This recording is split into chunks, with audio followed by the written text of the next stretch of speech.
Bonjour, je m'appelle Nicolas Cocheteux, je suis ostéopathe depuis 2010 et j'exerce au 46 Grand Rue à Antoine depuis 2013. Mon parcours professionnel a commencé par des études de kiné qui m'ont assez rapidement fait comprendre qu'il me manquait quelque chose. J'ai donc poursuivi plusieurs formations complémentaires dans les thérapies manuelles. Et un jour, lors d'une de ces formations, j'ai rencontré un formateur qui s'appelle Jean-Michel Drugman et qui m'a fait découvrir l'ostéopathie, où là, la palpation était beaucoup plus fine.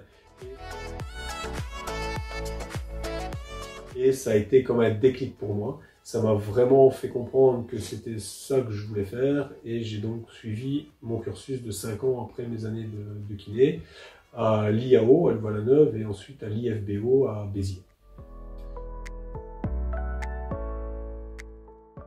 Évidemment, comme toute formation, le diplôme de base est un diplôme de base, et si on veut continuer à évoluer dans son métier, dans sa palpation dans mon cas, dans l'empathie également, dans la compréhension de l'être humain, puisque nous sommes tous différents, j'ai suivi diverses formations complémentaires, que ce soit en centrage ostéopathie sensitif, qui est un peu plus somato-émotionnel, dans le travail tissulaire pur, de Pierre Tricot, dans l'alimentation, dans le travail des techniques structurelles, etc.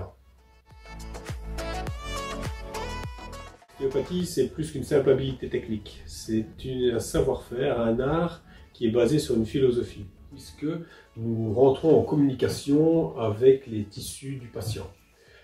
Une fois que nous allons retrouver une différence, un déficit de celui-ci, ou trop de densité par exemple, nous allons accompagner le corps pour qu'il puisse mettre en œuvre son extraordinaire pouvoir d'auto-guérison.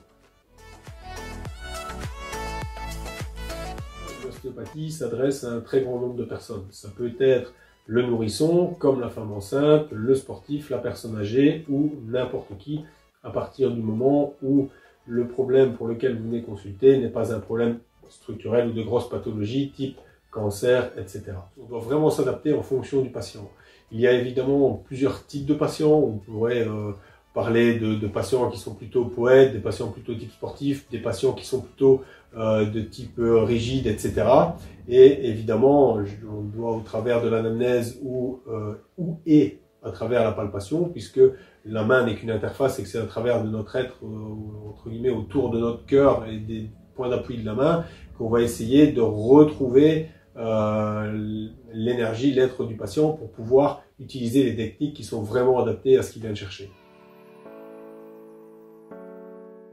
Une consultation commence toujours évidemment par une anamnèse qui va prendre en compte les antécédents du patient, mais également ce pourquoi il vient et ce qu'il recherche. En effet, grâce à cela, nous allons pouvoir choisir les techniques utilisées pour rester bien évidemment en toute sécurité pour le patient, mais pouvoir aussi lui apporter ce qu'il vient rechercher.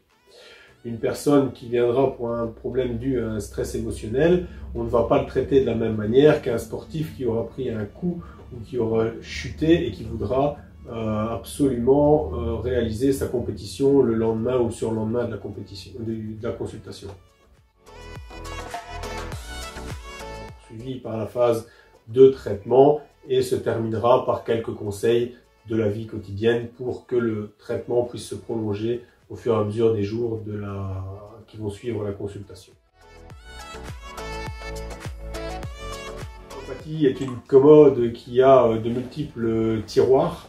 Lorsque nous terminons nos études de 5 ans après la kiné, nous avons une base dans chaque domaine, mais je trouve ça très intéressant de pouvoir développer chaque petit tiroir, chaque petite partie de l'ostéopathie pour en faire une, mais une la plus complète possible.